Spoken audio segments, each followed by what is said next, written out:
Hello, everyone, and welcome to the Fisherman's Post Saltwater Podcast Series. This episode is titled Sourcing and Caring for Seasonal Bait. My guest is Ryan Glass. He is a recreational and commercial fisherman that specializes in bait. He's based out of the Wilmington, Wrightsville Beach area, and we were going to go through the seasons and talk about sourcing and caring for bait throughout the spring, summer, and fall. My name is Gary Hurley of Fisherman's Post.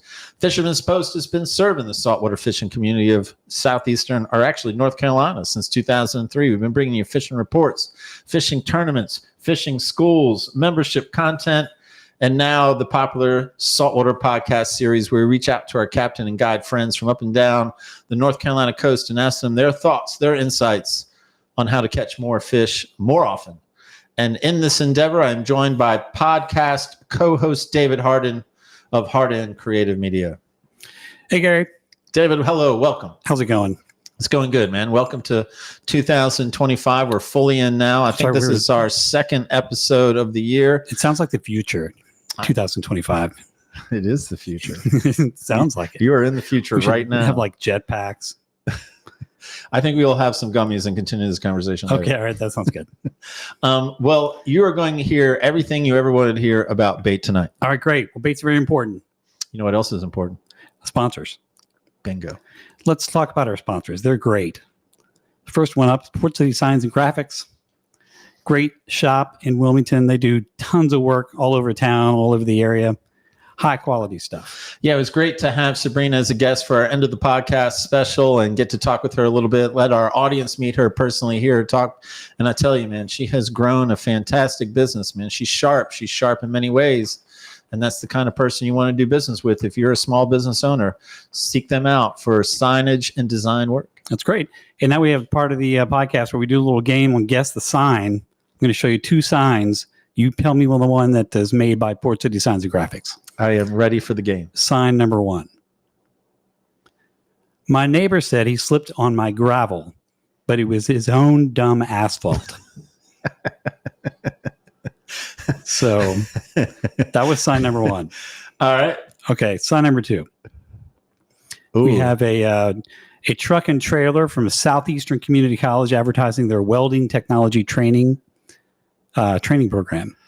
Man, that looks sharp. They got the truck, they got the trailer, it's got pop, the whole set. It's somewhat, I'm guessing, somewhat masculine in presentation for a masculine audience. I mean, not to be sexist, but I'm guessing there's female welders. I'm recognizing that, but I'm guessing it's more male than female. I'm guessing it's not 50-50.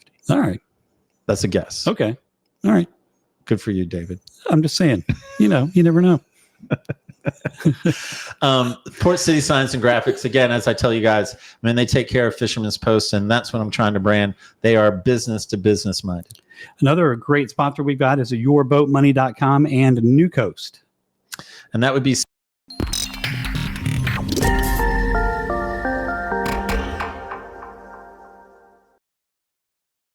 I get it, man. We have to get those in there. I mean, they'll get your attention more than I will talking about Scott, won't they? But talk about Scott, I will again. We enjoyed having him on the end of the year podcast special for you guys to meet him, hear him talk about his business. And again, man, he is mindful as they come when it comes to marine finance. So any question you have about marine finance, he would love to answer the question. Of course, he wants your business, but he's in this game for the long haul and he understands relationships. Our last sponsor, as always, Marine Warehouse Center. My friends at Marine Warehouse Center. Let's watch their video and then I can talk about them. All right, very good. Matt with Marine Warehouse, excited to give you guys a huge update. We're now carrying Seabourn and Spider boat line. Of course, we have the newest models of Carolina Skiff, Sailfish, Sea Chaser, and Pan Marine. With over 60 boats in stock at a Wilmington location, let's schedule a sea trial and let's get you on the water today.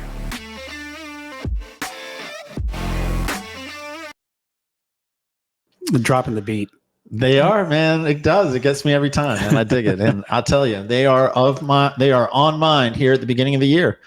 Every year, I take them at the beginning of the season and take them to Fish Post Boat, and I give them like a laundry list of just little things to big things that may need attention, and they just knock it out, and they give me back my boat, and I'm set for another year. There you go. Love those guys. And I'll tell you, I heard it from Terrell, and he called me and said that joke that Emmett told at the end of the year special was not his. He said that is Emmett's joke, and he will not take ownership of that. And he said he is much funnier than Emmett. Like that was probably the main message. He wanted to say it's a bold claim. People think Emmett's funny, but Terrell wanted to be clear to our podcast audience that he's way funnier than Emmett. And he said, "Here, I'll show you, man. You want my 2025 joke? I got your 2025 joke. I got to find it. Here it is, right here. We're ready." He said, "Wait, it's not over here. It's over here." He said, "Lance is not a popular name nowadays, but in medieval times, people were called Lance a lot." That one was a little painful. Better than pasta. Impasta. That was good. Hey, I forgot. We actually had a marine finance true false. Oh, okay. That's right. All right. I'm sorry, Scott. We're tagging you in here with Marine Warehouse Center. True false. You can get pre-approved for your boat loan. Yes. True. False. Really? My understanding, and I actually did this true false off his website. He didn't give this to me. So here's the disclaimer if I got it wrong. But it seemed from his website that while a person can get pre-approved for a loan, when it's a boat loan, they need to know the specific boat to make sure the collateral, to make sure the value holds up. So they don't just pre-approve you. They need to approve you and the boat that you plan to purchase. Oh, all right. Well, I learned something new. And I probably messed that up, and then everyone can reach in and, and then Scott can answer 100 emails. That's right. Release the angry commenters. But hey, look, as far as the show goes, we love our sponsors. And we also, again, it's a new year. Keep in mind our premium content membership here at Fisherman's Post. And again, for a fee, if you sign up, then what you can do is you can get weekly fishing reports and forecasts. We're actually bi-weekly until March, or maybe it's April. But also, if you're a fan of the podcast, it allows you to support the podcast because you'll get access to all our podcasts 1 week before the public release.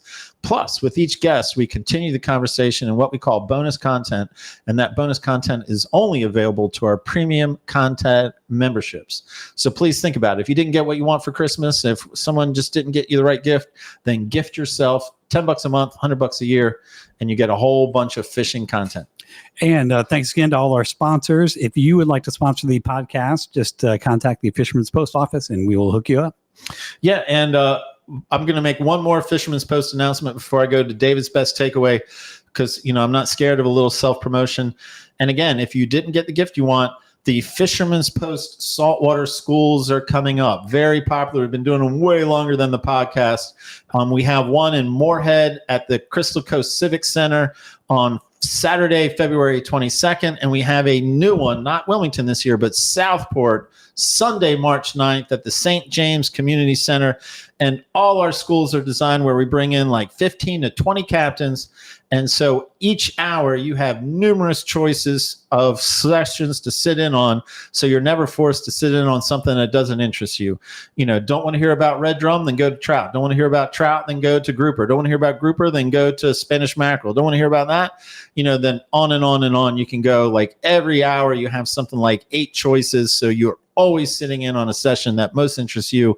And again, I cherry pick the best captains from up and down the coast, not just fishermen as in best, but best communicators, best instructors, best ambassadors. So there's my shameless plug.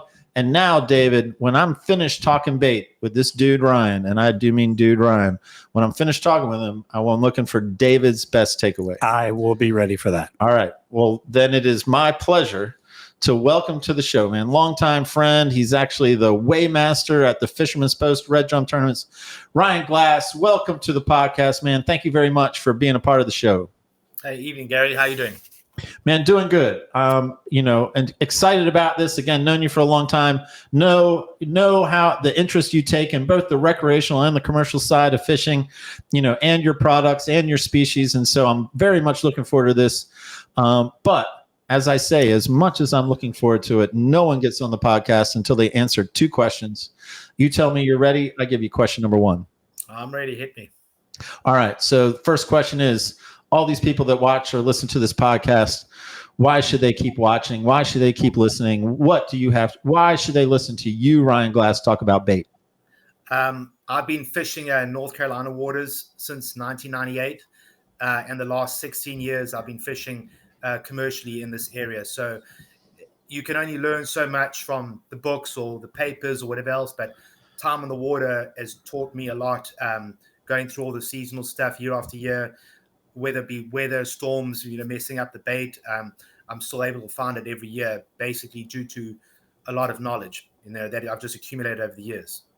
Right on. I wasn't surprised at that answer, man. Like I said, man, I know you take interest and I know you're paying attention and enjoy doing things the right way. Very much an acceptable answer to number one. Question number two, again, you tell me you're ready. I got it for you. Hit me. All right. Question number two, attempted a little levity. So I introduced you as Ryan Glass, but you're not Ryan Glass, are you? You are Simba to so many of us, yes. To your better friend, Simba. So I'm pulling from the Lion King. Shocker, big stretch. What does Simba mean in Swahili? Well, I don't really know what it means in Swahili, but I got that name from working at summer camps in southeastern North Carolina, up in Swansboro, when some of the kids from camp were surprised to find out that, man, white people come from Africa. These kids are like, wow. I was like, yeah, we know we can come from Africa too, and they're pretty surprised to see that. And that the first year the Lion King came out was the first year I came to camp. And so that's how I got stuck with that name. And then it just followed all the way all around. Where I came down here to Wilmington, and I thought it would leave me alone, but it found me again. So whatever you want to call me, it's fine. But it's like I said, most of the guys at the shop and the restaurant and places that I do business, they all call me Simba. That is the wrong answer. That I appreciate that trip down memory lane. Thanks, Simba means lion in Swahili. Man, I served you up a softball. Oh man, that's an easy one. I should have known that, right? And you know what? I'm gonna do yet another Lion King because I found this to be interesting. There's a character in Lion King named, I don't even know if it's Pumbaa. What is most notable about the character Pumbaa? That's the warthog, by the way. Warthog that he smells. That's a good guess. And it's close, actually. He is actually the first Disney character to fart on screen. Yeah. How about that? So I'm going to give you that as the right answer. He smells. But enough of that, man. Let's go to bait. And again, I like how we set up this show. My understanding, and you can correct me, is we're going to talk not just about finding and catching bait, but also caring for bait. And we're going to go through the season. So I'm going to get out of the way and let you start with the spring, with the spring season. And you can tell me how your brain works when spring is right here or right around the corner. Basically, for me, spring starts after oyster season. Oyster season finishes for me commercially at the end of March, and then roughly around second week in April, I start searching for my spring fish. And in order to catch my spring fish, you need to have the right bait. I mean, you can throw the soft plastics and all the stuff you want, but at the end of the day, the fish that we are fishing for in the backwaters, the drum, the red drum, the black drum, are after mainly one thing. It's going to be fresh bait and mainly fresh shrimp is what they want more than anything else. And I've caught them time and time again on some good fresh shrimp. It's just sourcing the bait that time of year is a little bit hard. Generally, what I like to do is the season before in the fall, I would like to either catch or source that shrimp, salt it, and pack it away for the spring. So I'm not running around like a headless chicken in the spring looking for that food. Once the water starts warming up a little bit in the spring, I move away from the shrimp because all my bait knockers move inside. And so I switch over from my shrimp more to my other baits, my crabs. Crustacean will work a lot better for the fish I target, and so forth. But my early season, my number one early season bait is going to be fresh salted shrimp, hands down. Okay, man, and I follow that. So I thought about this, and I think what we're going to do, since you're catching shrimp in the fall, and we're going to go through the seasons, and we're going to talk about sourcing and caring for bait when we get to that, then, maybe we'll call this a tease. And we're going to talk about, because I want to know about salting for shrimp. I mean, that's one of the main reasons I reached out to you about this podcast is, salting mullets, salting shrimp.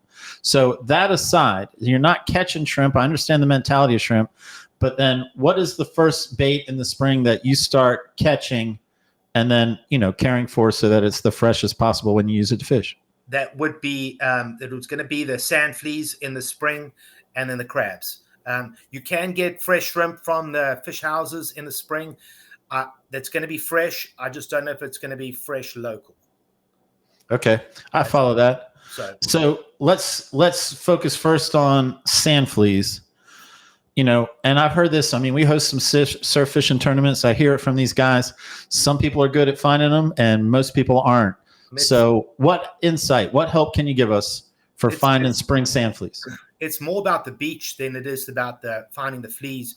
If the beach has done a bunch of beach nourishment the season prior, it doesn't help your sand flea population.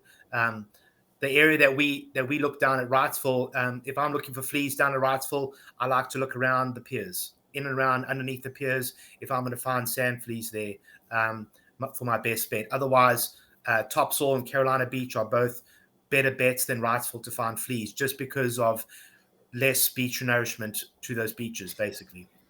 So when you're doing Topso and Carolina Beach, are you able to spread out more than just focusing on areas around the pier?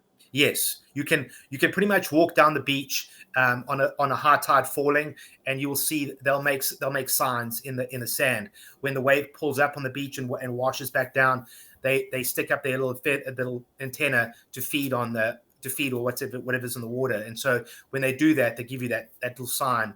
And like I said, back in the day when we would run that shop down at Carolina Beach, we would fill 2 5-gallon buckets of sand fleas up in probably about an hour and a half.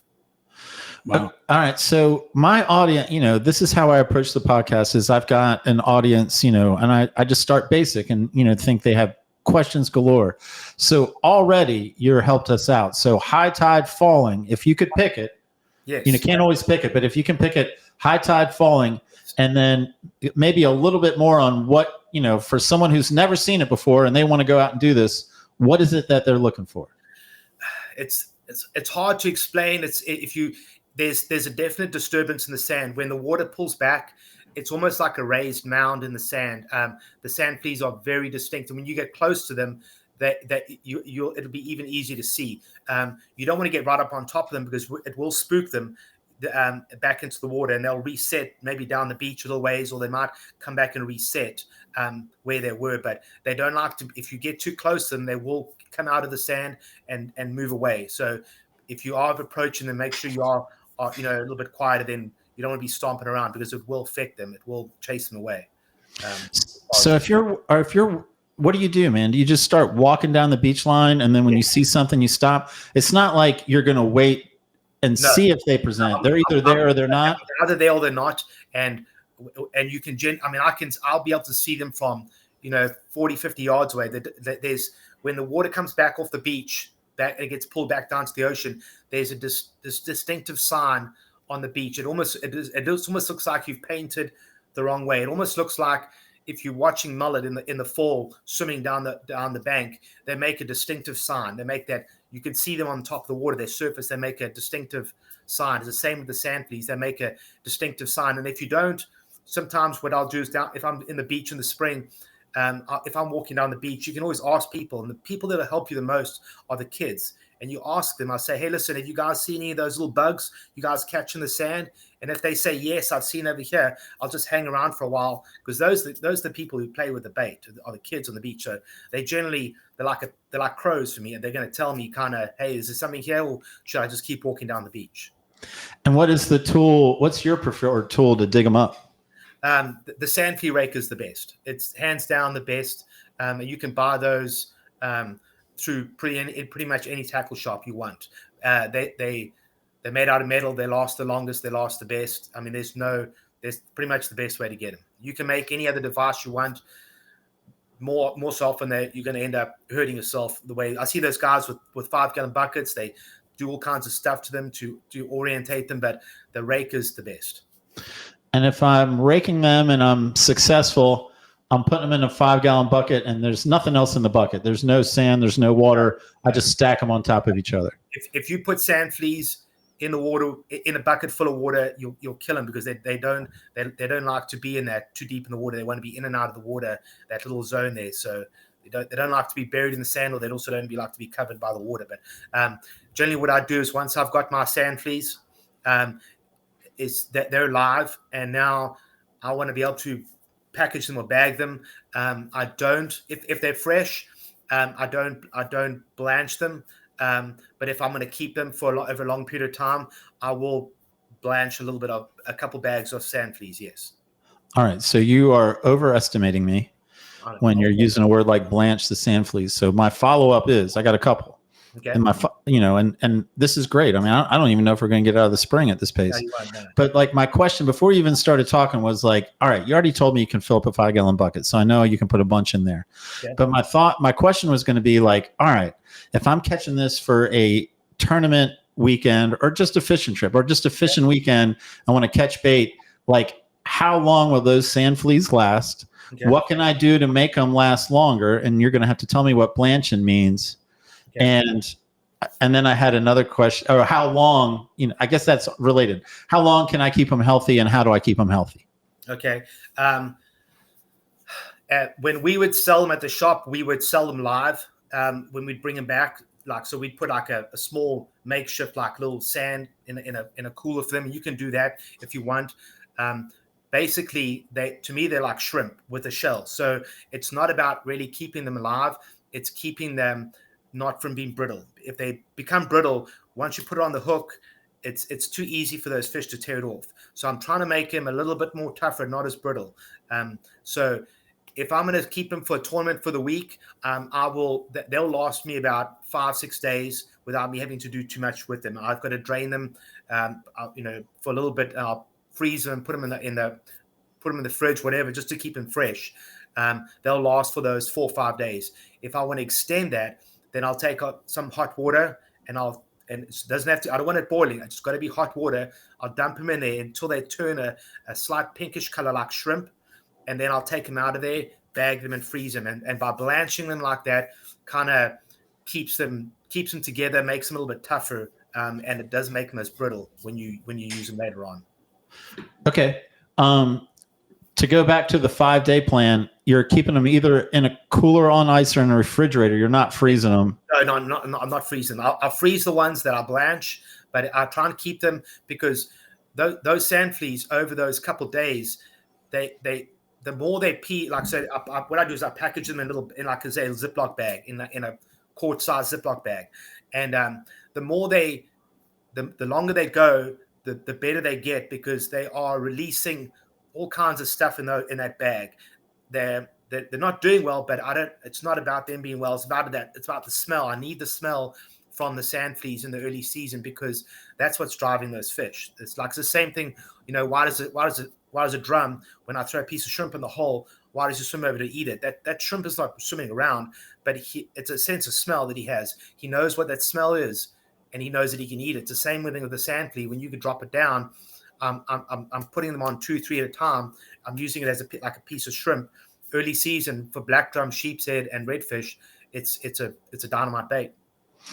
Okay, and I'm sorry I'm slow on this, so I'm going to belabor some of these questions. Okay. So I'm not going to imagine I'm successful enough to have a 5-gallon bucket of sand fleas, but maybe I have a third of a bucket. Normally, like if you're recreational, you'll do good to get about a quarter of a 5-gallon bucket. That's what. And I'm not putting a 5-gallon bucket in the fridge because my fridge won't hold. Some people's will, but I'm not. So in a smaller bucket, do I have to worry about those things peeing, and do I have to drain it every day? Do I have to drain it a couple times a day? Because if I'm in the fridge, just to make sure I follow, they're staying alive. I'm keeping them alive for me to fish. Blanching is a different story, but in the 5-day keep them alive plan, I need to make sure I'm draining whatever it is they're sitting in the fridge. Yes, unless I'm using those, like if I'm trying to prolong it over the week, I will. Otherwise, I like them to pee and poop in that bag because it's just it's just more scent for me in the water. Like it's a numbers game for me on the bait like that. I don't care. I could take a whole bunch out of my hand and I'll crush them in my hand and I'll drop them in the water to get some activity going. So I don't really like I said, I go through quite a few of them. I don't have to I'm just going to keep this 1 or 2 on at a time.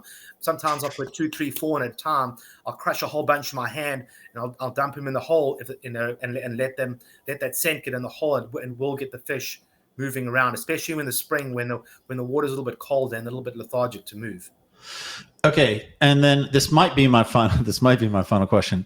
In the scenario where we're blanching them and bagging them, yep. I guess my question, I'll get a couple of questions. That's what I do. Is how many roughly per bag? Like, what's ideal? Is it like only food, like server size? And are we just bagging them? Are we vacuum sealing them? Or no, you don't need to do that. You don't need to vacuum seal them, as far as like portioning them out, it all depends on what you're doing. Like if you're going to go out with a bunch of buddies and everyone's using them, the bag's going to be proportionate to that. But if you early season, I try and keep the bag small because it's more of a scouting mission early season to find the fish than it is. So I don't want to waste. I don't want to fill up a whole bag full of bait that I know that I'm not going to use. I'm just going to dump out. So if I go out and I don't catch anything, then I'll take another bag. The next day I'll go try another area, look another area for them. But once I find them, then I'll be, it's okay to take a pretty big quart Ziploc bag out there with you with the bait. I mean, we would fish in the river and we would go through quite a bit of bait just before we even get the fish going. It's just you're trying to create a feeding frenzy down there. Even if it's not the fish you want eating it, I still need the smaller fish to chew up the bait in order to create a feeding frenzy down there in order to attract the bigger fish. Okay, let's move on. I think you said if it's not sand fleas, then it's those smaller crabs. Is it mud crabs, fiddler crabs? Mud crabs, fiddler crabs are my other ones, and I use those if I'm fishing for a bigger fish. The fiddler crabs pretty much act like the shrimp for me too, which I'll use the fiddler crabs sort of like the sand fleas and sort of like the shrimp. I don't mind letting the smaller fish chew through them as fast as they can. Once I've got everything going like I want it, then I'll move to a crab, which is like the mud crab, which is a little bit harder for the fish to break down. And when something picks that up, I know he's going to be big. He's going to be a good size fish. All right. Well, let's back it up then to finding them. I guess we got to find them before we catch them. So what can you tell me about finding them? What can you tell me about catching them? Fiddler crabs, early season, I normally start seeing them in the marsh when we start getting some warm days. If we get some like 70 degree days, a couple of days in a row like that, they'll start showing up in the marsh. And they're, like I said, they're great baits for a variety of fish. The mud crabs are a little bit harder to get a hold of purely because the area you're going to go into is a little bit harder to navigate than walking around sandbars and looking around the spartina grass for the fiddler crabs. You've got to get dirty if you're going to get some mud crabs, basically. Okay, so for my recreational angler who just doesn't get out on the water that much, and now they're watching this podcast and they're inspired, so they're going to cruise down the ICW, and where would you tell them to look? Where would you tell them to start? Like, there's so much out there. What gives them, any insight you'll give, my guys will take. I look for those soft mud banks in the marsh, and you can see they've got big holes on the sides of the banks. That's where I'm looking for my mud crabs, and they'll generally be out and about. They'll be in and around the oysters, in and around the mussels, in and around the spartina grass, walking around. But you've got to go at low tide to source those crabs because you want all the water out of the marsh to find that bait.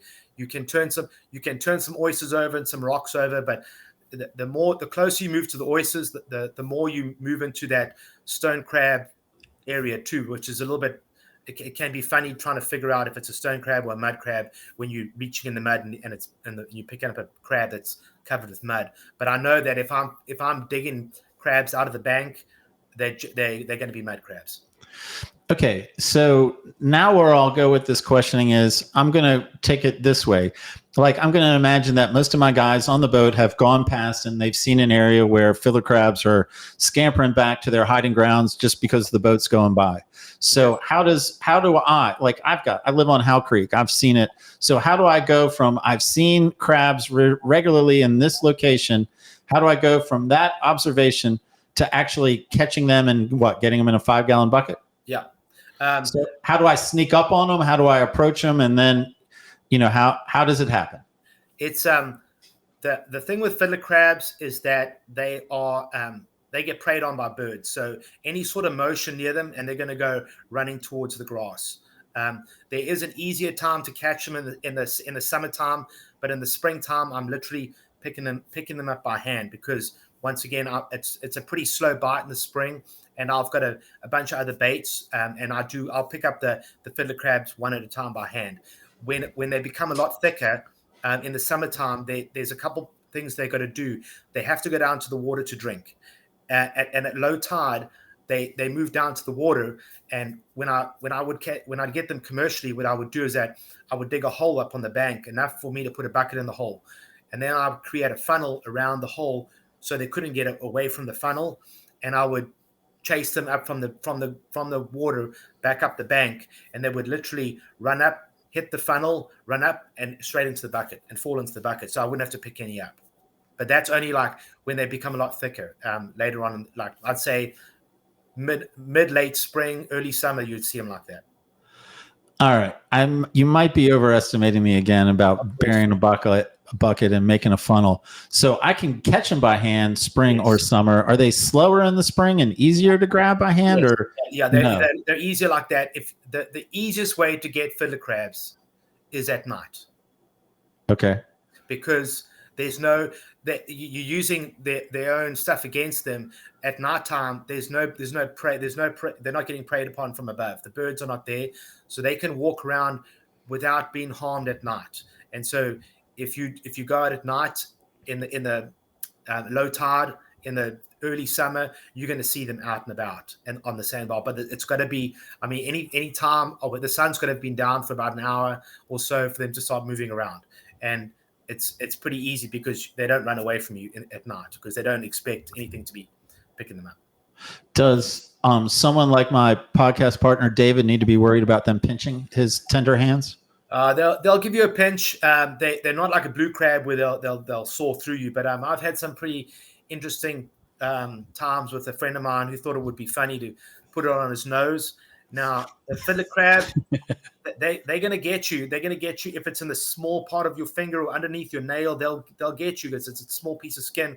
But if you hold it on your thumb and you let them grab you, it shouldn't really break your skin. But if you jam it on your nose or you stick it in your ear, it's going to get you. I don't care. I don't care how big he is.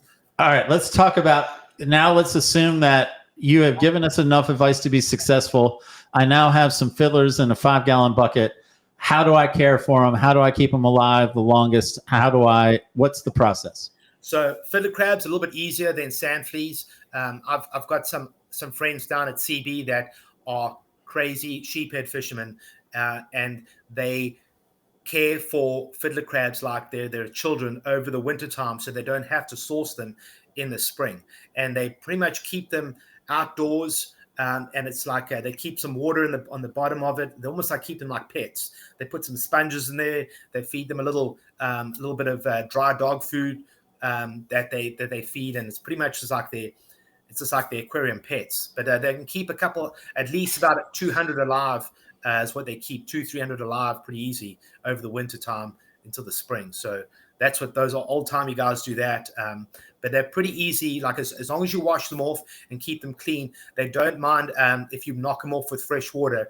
But you've got to knock that uric acid off them. Otherwise, that's what will kill them more than anything else. Them sitting in their own urine is going to kill them. Okay, so I'm intrigued about keeping them alive over the course of a winter, but I don't want to go too far down that rabbit hole. But I am compelled to say, so wet sponges just maintain water and it doesn't evaporate, so that they can get what little water they need from a sponge. Yes. Just like a hermit crab. If your kids ever had hermit crabs as pets when they were kids, you don't put a bowl in there because you just put a wet sponge and they can get it from that. All right, but most people listening or watching this podcast aren't going to try to keep them alive over the winter. So same scenario, man, if I've got a weekend fishing planned and I'd rather take care of bait before the weekend so I can just fish, then there's no problem with catching them on a Wednesday or Thursday and they'll stay fine through the weekend. Yes, perfectly fine. Yes. What is the average length of duration I can expect from my catch of fiddler crabs? I can keep them alive. I keep a if I'm fishing, say tomorrow, then this evening I will go out and source bait. And if I don't use my bait tomorrow, then it'll transfer to the second day. After the second day, I like to move through it and then get another batch. And in the 5-gallon bucket, I'll make it like a little house. Then I'll put some spartina grass in there. I'll put a little bit of sand, a little bit of mud in there for them, a little bit of water, so just whatever for them to be comfortable, so they can feed and filter stuff that's in there. If I want to keep them for a longer period of time, I take them out of there. It's almost like changing the water for a fish tank. You clean out all the garbage in there. You put what they're used to back in the environment, back in a clean bucket. Wash them like refresh them in the water, clean them off in the salt water, and then dump them back in that next bucket you've just created. All right, man. I know that you can keep going, and I have a few more questions, but I think already looking at the clock, this might be a 2-parter. So let's move into the summer. So beyond fiddler crabs and mud crabs. Well, actually, I got to ask you about mud crabs, man. How are we catching those? Those by hand only. You're gonna have to find those. I use you'll find them in the holes. What I'll do is I'll use a stick and I'll push it down into the sand, and they're pretty brazen little guys. They'll come out to see what the commotion is. If I push it down in the mud, it's through around the holes, and all of a sudden you'll see some movement in there. I know that there's something in there, and generally the banks that I'm trying to get the mud crabs out of are pretty soft. I'll just keep prying around there until I can get them out of there. And you don't really need a lot of mud crabs to do well. If I've got 6 mud crabs, I'm probably catching four fish out of those 6 mud crabs. Okay. It's not a bait that you get ripped off like a minnow or a piece of cut bait. If something picks it up, he's generally going to be big. And what about care for mud crabs after we've been successful at putting some in a bucket? So the thing with the mud crabs is that they don't last very long. They don't like those kind of environments. They're not like the fiddler crabs. You've got to source them. I source them the day before I'll go fishing, and then I use them the next day. Then if I'm going to go fishing the next day again, then I source them again. I don't keep those guys. They don't do well in the buckets and stuff like that. I've tried to keep them all different ways, and they don't do as well.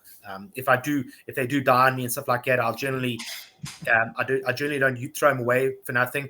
They'll go in a big bag with all my other stuff. Like if I've got sand fleas that have got a little bit too brittle for what I want to use, or other baits that I don't want to use, they go in a chum bag for me. So I'll still use them, but they just won't be used on the hook. But I'll still use them as a bait.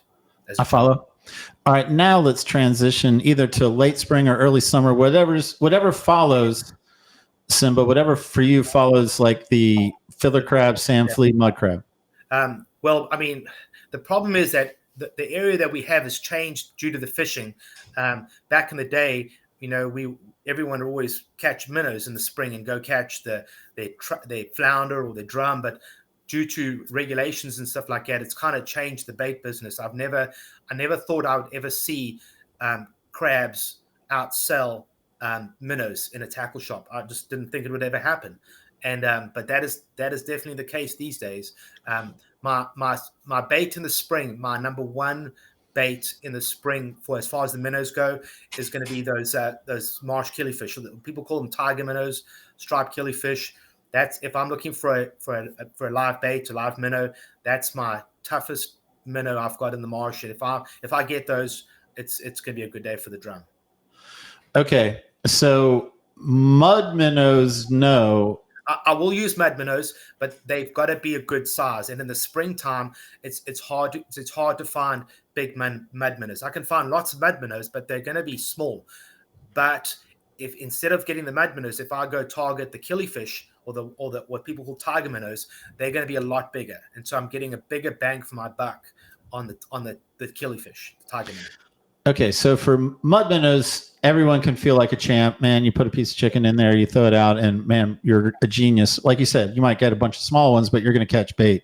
Yes. All right, killifish. Again, you cannot trap. They will not trap. How are you going to advise me? I'm pretty good on mullet minnows. I'm pretty good on a cast net and finding them. What do I got to do to be successful with killifish? The thing with the killifish is, you just like everything else, you got to know your quarry. So they like certain environments and they like certain times of day. They like to be in certain areas. For me, killifish on a high tide falling just before low tide, I can source them pretty easily everywhere. If you find a sandy sandbank, like for instance, like Shell Island's classic because it's very white sand over there. They love that kind of stuff. They don't like the dark mud. They don't like to be up in the creeks. They like to be in the sand closer to the beaches, in and around the inlet areas, in and around the marsh. But if I'm looking for tiger minnows, I'm looking for sandy sandbars, like the nice white sand. They don't like the dark sand at all. They like that soft stuff. And they'll be pretty thick too. Okay.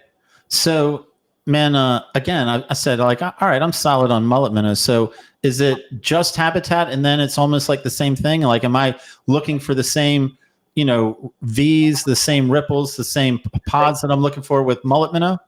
Striped killifish or tiger minnows don't swim like that. They'll swim down the bank. They make a couple signs. They like to turn their sides on the sand, and they like to scratch both their sides on the soft sand and clean themselves up like that. So if I'll wait and I'll watch a sandbar, and now and then I'll see a flash of silver. I know it's them cleaning their sides, and sometimes I'll just blind cast on top of that flash of silver, and I'll catch 5 or 6, 7 or 8 sometimes on the killifish. So it's sometimes you won't see them. You just got to trust to throw it, but you got to throw. I'm only throwing in water that's probably about shin deep, nothing deeper than that.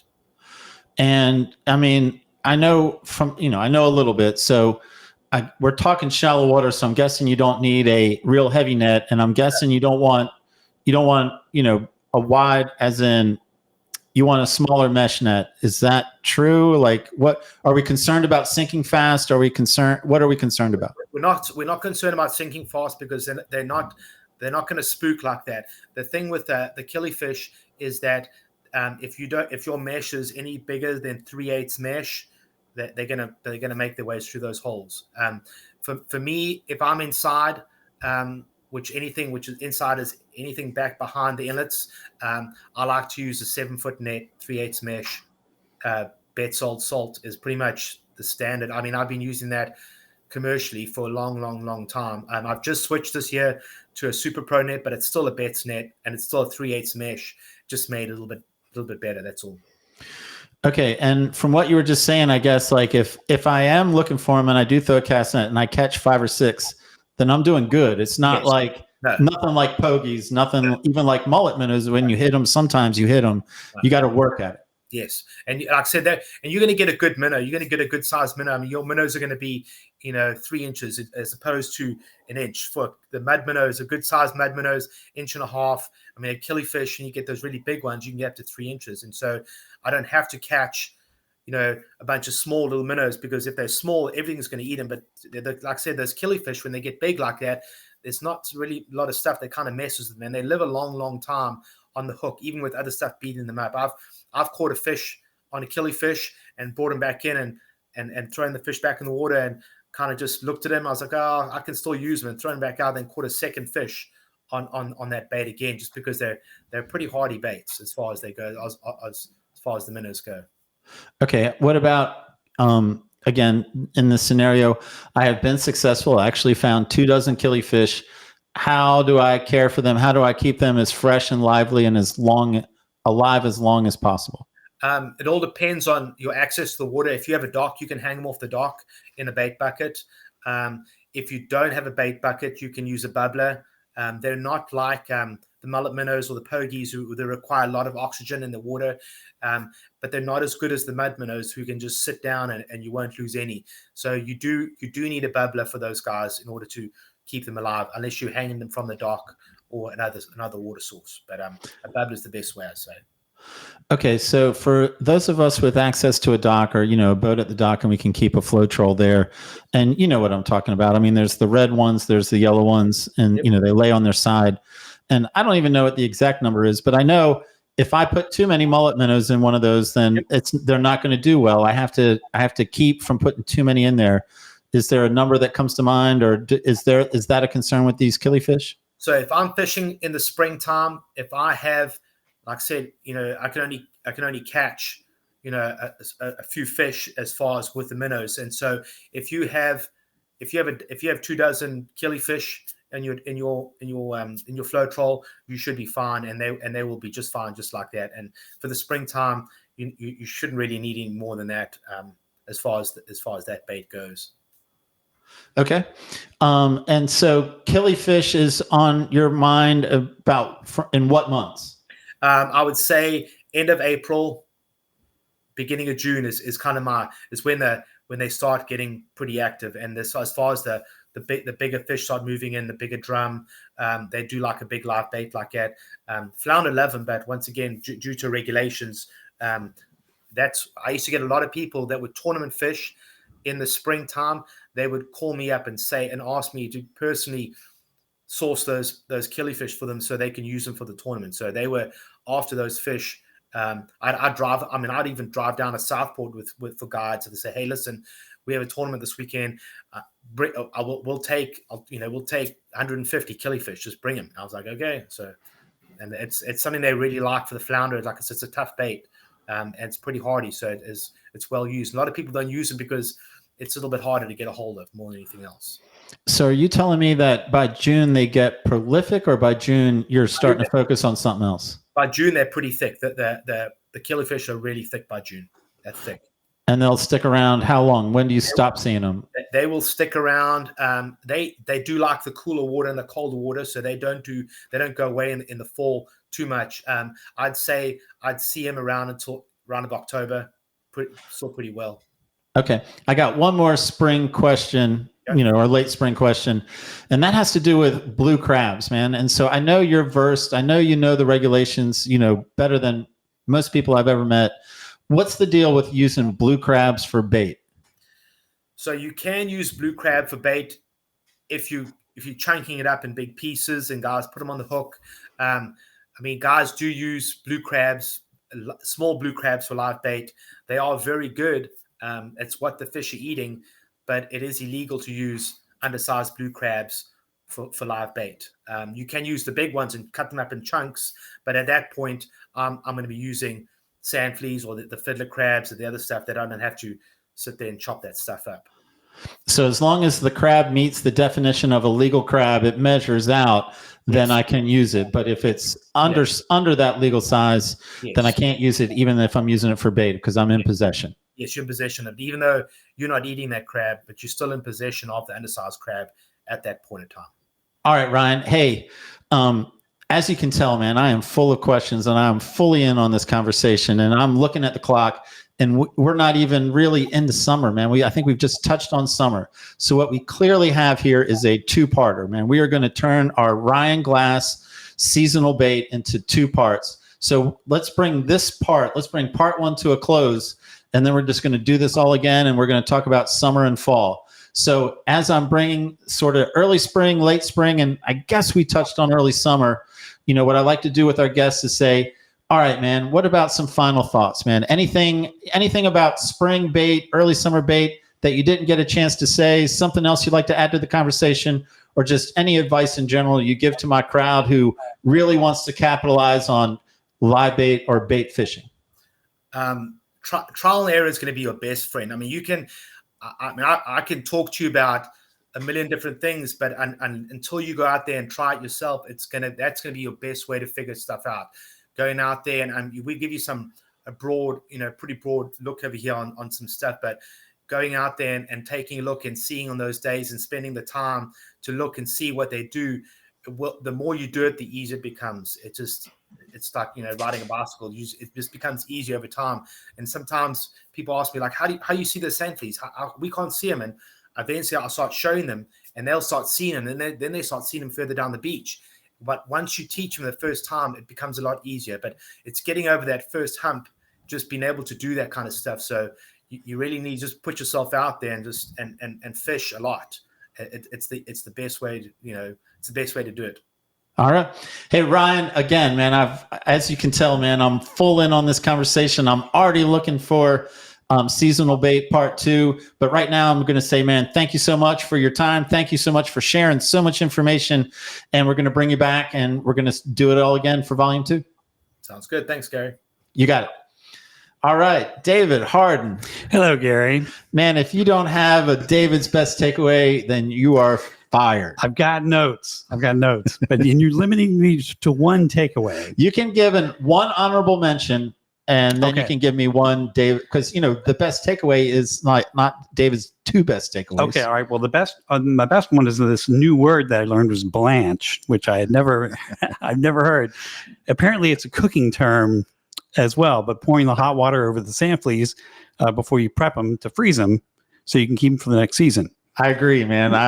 My family is full of foodies, and so they're versed in blanched. I recognize the word, but I've never blanched anything in my life. But I bet I would blanch bait before I would blanch some kind of food, because I am not a foodie. Blanch the hot dogs.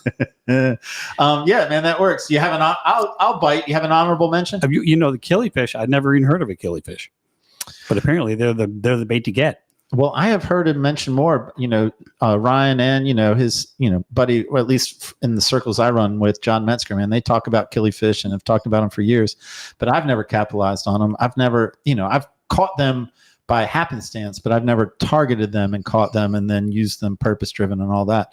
But, this is inspiring. That's part of the podcast, right? Especially here in the wintertime, is inspire me for when the water gets warm and things start cooking again. That's right. You got to get ready. Well, this is it, man. This is our wrap up. I'm going to tell everyone, hey, again, yes, it's shameless self-promotion, but we would love for you to be a premium content member and get access to our podcast 1 week earlier. We'd love for you to get access to our bonus content. Like, I'm going to be continuing our conversation with Ryan after this, and we're going to be talking about oystering, man, because this guy spends months successfully catching oysters, and it's something you should, at least have part of, should be aware of your awareness. But that becomes a premium content member. In addition, man, you get weekly fishing reports from up and down the North Carolina coast delivered in video, audio format. And then again, to continue the shameless promotion, our saltwater fishing schools, Saturday, February 22nd, Moorhead, Sunday, March 9th, Southport. Check them out online. Lots of details, lots of captains, lots of sessions. Thanks to our sponsors once again, Port City Signs and Graphics, YourBoatMoney.com, and New Coast and Marine Warehouse Center. If you would like to sponsor the podcast, just contact the Fisherman's Post office and we will hook you up. Yeah, man. Off to a good start, David.